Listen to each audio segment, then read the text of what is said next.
ఇప్పుడే జీ5 app download చేయండి. చూడండి మీ ఫేవరెట్ టీవీ షోస్ ఎప్పుడైనా ఎక్కడైనా.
రేయ్, ఎవర్రా మీరు? ముసుగు తీస్తే మీ బండారాలు బయటపడతాయి. రేయ్,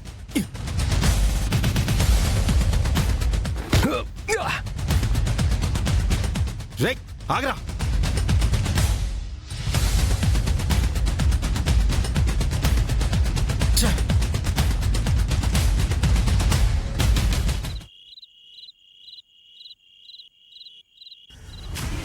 పని అయిపోతే మీరు అడిగినంత ఇచ్చేయచ్చు.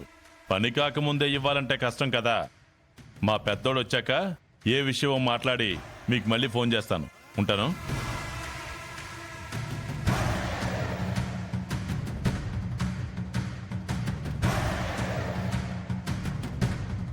నానా,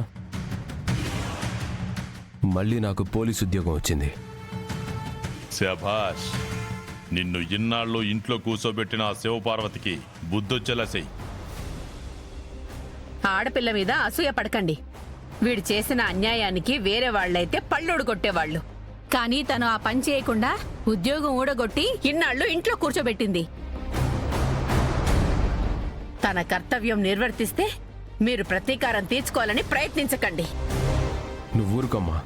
శివ నిన్నాళ్ళు వెనకేసుకొచ్చి ఈరోజు మాకు గుదిబండలా మార్చేశావు. పోలీస్ డ్రెస్ ఇచ్చారు, బుద్ధికేసి ఇస్త్రీ చేయించు.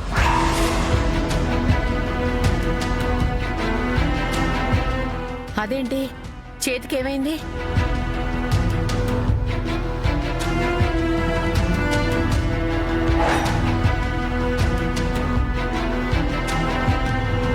చేతికేమైందో చెప్పుదేవా. కింద పడ్డానమ్మా, కొంచెం వాపు వచ్చింది. ఓ 2 రోజులు ఇలా కట్టుకుంటే తగ్గిపోద్దన్నారు. ఎస్పీ గారు ఇంకేమైనా అన్నారా అబ్బోడా?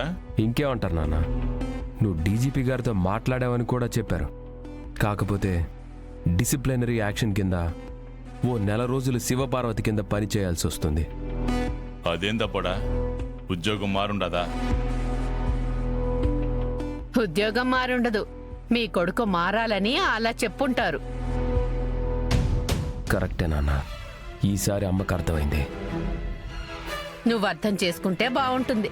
లేదంటే ఇది కూడా 3 నాళ్ల ముచ్చటగా ఉంటుంది. చూసినావా కూడా శివపార్వతికి ఉద్యోగం వచ్చింది, శ్రీవల్లికి స్కూల్ వచ్చింది, నాగవల్లి విఆర్ఓ అయిపోయింది. ఇలా ఆడోళ్ళందరూ ఎదుగుతా ఉంటే ఇన్నాళ్ళు అణిగిమణిగున్న మీ అమ్మ కూడా ఎగిసిపడే కెరటంలా మారుతుంది. తనకి అండ పెరుగుతుందన్న నమ్మకంతో మన మీద కూడా చిటపట్లాడుతూ ఉండదు. అమ్మే కదా నాన్న, వదిలే. ఈ వయసులో దాన్ని వదిలేస్తే ఎట్టా బతుకుతుందిలే కానీ నువ్వు చెప్పు, ఆ దెబ్బెట్టా తగిలిందో.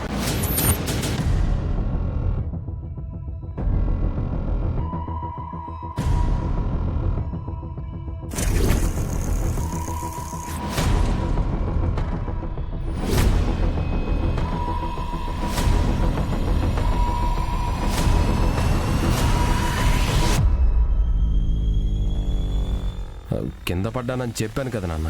ఆగో, ఏం జరిగినదో చెప్పు. నాగవల్లిని మొదటి రోజు ఉద్యోగానికి వెళ్లకుండా అడ్డుకుంటే రిమార్క్ పడుతుందని రౌడీని వెంటేసుకుని మొహం కనిపించకుండా దాని సర్టిఫికేట్లు తీసుకెళ్ళిపోదాం అనుకున్నాను. కానీ ఎప్పుడొచ్చాడో సైకిల్ చైన్ తెంచి మరీ కొట్టాడు నాన్న. నన్నైతే చూడలేదు కానీ వాడు కొట్టిన దెబ్బైతే రుచి చూశాను. వాపొచ్చేసింది. వాడు మనకు శత్రువేమో కానీ వాడి చెల్లికి మాత్రం దేవుడు రాబోడా. తలుసుకోగానే ప్రత్యక్షమైపోతాడా? పట్టంటోన్ని ఢీ కొనాలంటే మనుషుల్ని కొంటే సరిపోదు రాబోడా. మనసు మీదనే గాయం చెయ్యాలి. అది ఎట్టాగనో ఆలోచిద్దాం. నువ్వు వెళ్ళి కాపురం పెట్టు.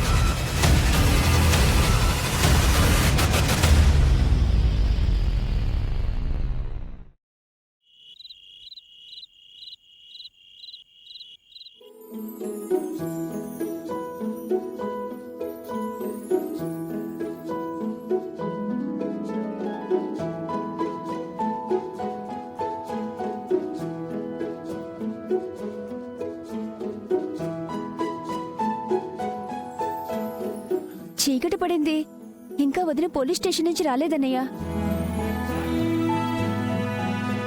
ఏ దొంగల్ని పట్టుకోవడానికి వెళ్ళిందో. తను బొద్దింకని చూస్తేనే భయపడుతుంది, ఇంకా దొంగల్ని పట్టుకుంటుందమ్మా. అదేంటన్నయ్య? తన గురించి నాకు తెలుసమ్మా, బిల్డప్ రాని.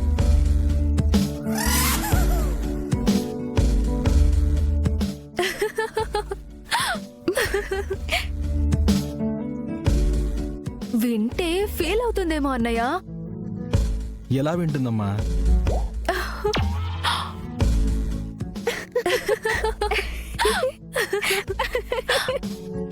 ఎందుకమ్మా నవ్వుతున్నారు?